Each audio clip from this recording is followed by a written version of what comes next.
Para entender por qué digo que la filosofía no tiene sentido, primero vamos a tener que entender algo antes. Eso que hay que entender es lo siguiente, lo voy a exponer con unos ejemplos. Imaginemos que en un lugar hay un cardumen, o sea, un conjunto de peces, están nadando, y yo llamo a uno de ustedes, alguno de los que están viendo este video, lo llamo, lo pongo al lado del cardumen y le pregunto, ¿eso es un cardumen? La persona me va a decir que sí.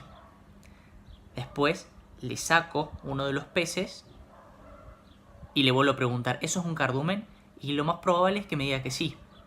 Entonces le vuelvo a sacar otro pez y le repito la pregunta. Y así voy sacando peces hasta que en determinado momento me va a decir que no, que eso ya no es un cardumen.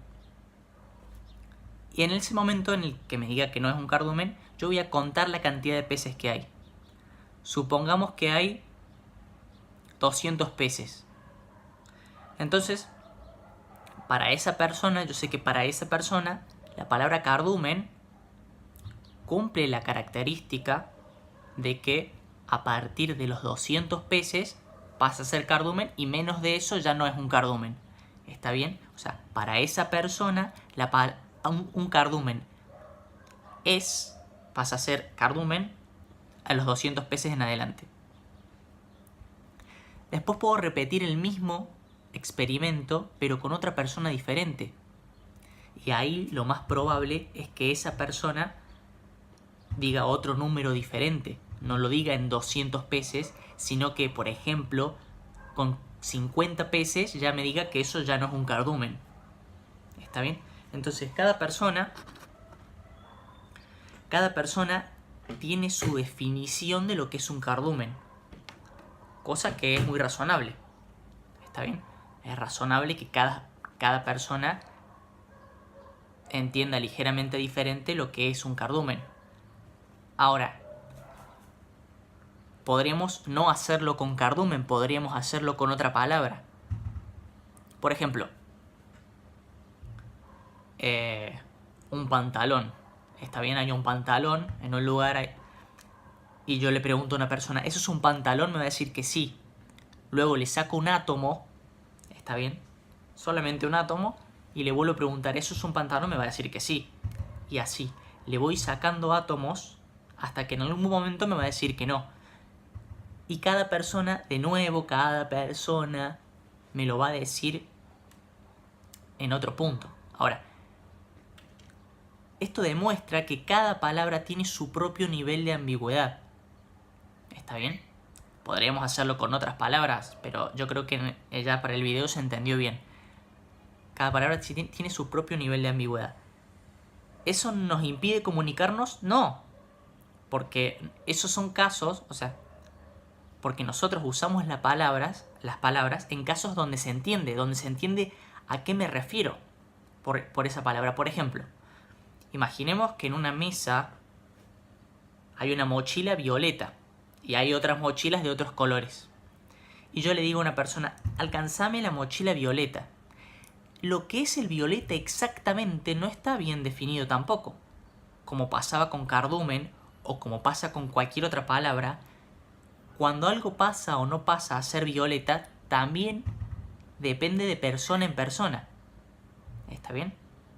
Entonces, yo puedo decir, alcanzame la mochila violeta y se me va a entender. ¿Está bien? O sea, para efectos prácticos, o sea, para el día a día y para cómo se mueve la gente y cómo usa el lenguaje, por un tema de utilidad, se pueden seguir usando las palabras. O sea, el idioma, o sea, estoy diciendo muchas obviedades, ¿está bien? Pero el idioma es muy útil.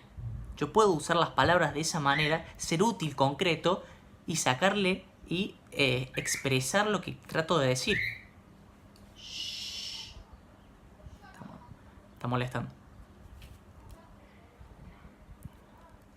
Ahora, imaginemos que, hay una mesa en un lugar, por ejemplo, y alguien hace la siguiente pregunta. ¿Qué es una mesa? ¿Está bien? Una pregunta como cualquier otra en principio, ¿está bien? ¿Qué es una mesa? Esa pregunta, ¿tiene sentido? O sea, mesa, lo que es la mesa, lo que es una mesa, va a depender de cada quien, ¿no? O sea, cada quien, por experiencias, por cómo le enseñaron en su infancia, por todos sus recuerdos, por la configuración de su cerebro, por un montón de cosas, entiende de formas diferentes lo que es una mesa. Preguntarse, ¿qué es una mesa? ¿Tiene una respuesta? ¿Hay una respuesta verdadera para eso? ¿Se puede descubrir qué es una mesa exactamente? O sea, ¿se puede saber cuántos átomos? Yo si leo un diccionario, ¿puedo saber exactamente qué es una mesa, por ejemplo? Entonces ahí vemos que la pregunta es estúpida, ¿está bien? O no tiene sentido, lo digamos así mejor. Esa pregunta no tiene mucho sentido. De la misma manera que existen muchísimas otras preguntas que no tienen sentido, por ejemplo, ¿de qué color es el amargo? El amargo, ¿de qué color es? No tiene mucho sentido, digamos. O sea, la palabra amargo no se usa en ese contexto, no se entiende la pregunta. ¿Está bien? De la misma manera, ¿qué es una mesa? No se entiende para qué estás preguntando eso. ¿Está bien? Por el contexto no se entiende a qué vas con esa pregunta. Por eso, de la misma manera, uno podría hacerse muchas preguntas que no tienen sentido. ¿Está bien? Entonces, quiero que se vea que construir preguntas sin sentido es relativamente fácil. O sea, es muy fácil poder construir preguntas que justamente no tienen sentido. Me estoy repitiendo. Estoy diciendo cosas media obvias, pero quiero que se entienda a la perfección la conclusión. Entonces, ¿en qué estaba? De nuevo, alguien podría hacerse... es que es fácil construir preguntas sin sentido. De la misma forma que un niño, que un bebé, por ejemplo... Bueno, hay una edad en los niños que empiezan a hacer preguntas. O sea, hacen preguntas así al azar todo el tiempo. La edad del por qué. Acá en Argentina le decimos la edad del por qué porque siempre le pregunta por qué. A cosas que no tienen sentido. Preguntar por qué, preguntan por qué. Una pregunta sin sentido, justamente. Sin motivo, sin sentido, sin objetivo. Preguntan por qué. Hay veces que sí tiene sentido y hay veces que no. A lo que quiero llegar es que es relativamente fácil construir preguntas que no tienen sentido. ¿Qué es una mesa? Una pregunta que no tiene sentido. Y por ejemplo, voy a poner otro ejemplo de una pregunta que tampoco tiene sentido. ¿Qué es el tiempo? Claro, el tiempo que suena tan profundo, tan complicada la pregunta, realmente es una pregunta que no tiene sentido. ¿Qué es el ser? ¿Qué es el destino? Todas son preguntas que no tienen sentido. Parecen complejas porque son difíciles de responder, pero no es complejo, o sea, es difícil de responder porque no se entiende la pregunta. Es muy diferente a que algo sea complicado de responder. ¿Está bien? Por ejemplo, hay muchos problemas que son complicados. No voy a poner un ejemplo de problemas complicados. Puedo poner uno rápido. El problema de P versus NP en la computación es un problema complicadísimo, pero que sí podría tener una respuesta concreta, una respuesta clara, y un problema complicado. Pero hay otras cosas que no son complicadas, sino que no tienen sentido y se confunde entre complicado y que no tenga sentido. ¿Qué es el tiempo? ¿Qué es el destino? ¿Cuál es la verdadera naturaleza de las personas? ¿Verdadera? ¿Naturaleza? ¿Qué nos diferencia? ¿Está bien? ¿Qué nos diferencia de los animales? Sí, muchas cosas nos diferencian de los animales.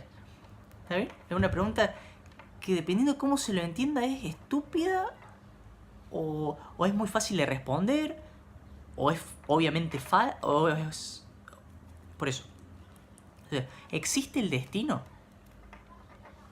¿Existe realmente el destino?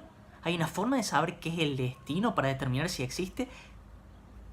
De nuevo, preguntas que parecen complicadas pero que no tienen sentido. Porque ¿qué significaría que no existe el destino? ¿Cambian algo? Si de golpe deja de existir el destino, ¿cómo me siento diferente? ¿Cómo es él? Y si existiera, o sea, si existe el destino, depende cómo se entienda la pregunta, puede ser verdadera, puede ser falsa, quizás es obviamente verdadera, quizás es obviamente falsa, dependiendo de cómo se entienda la palabra destino y dependiendo cómo se entienda la palabra existe en ese contexto. Bueno, esto es un video muy resumido, pero es muy profundo esto que estoy diciendo, porque en realidad esto se usa mucho. Se usa mucho la estrategia de decir algo que en realidad no tiene sentido para hacerlo pasar por algo que parece complejo. ¿Está bien? Alguien podría engañarte intentando parecer que está diciendo cosas profundas y complejas, cuando en realidad lo único que está haciendo es aprovechándose de que esa palabra tiene ambigüedad. En cierto nivel, esa palabra tiene ambigüedad, como cualquier otra. Como cada palabra tiene su ambigüedad, alguien puede hacer preguntas complejas, pero que en realidad no tienen sentido. Espero que haya quedado muy claro. Me despido.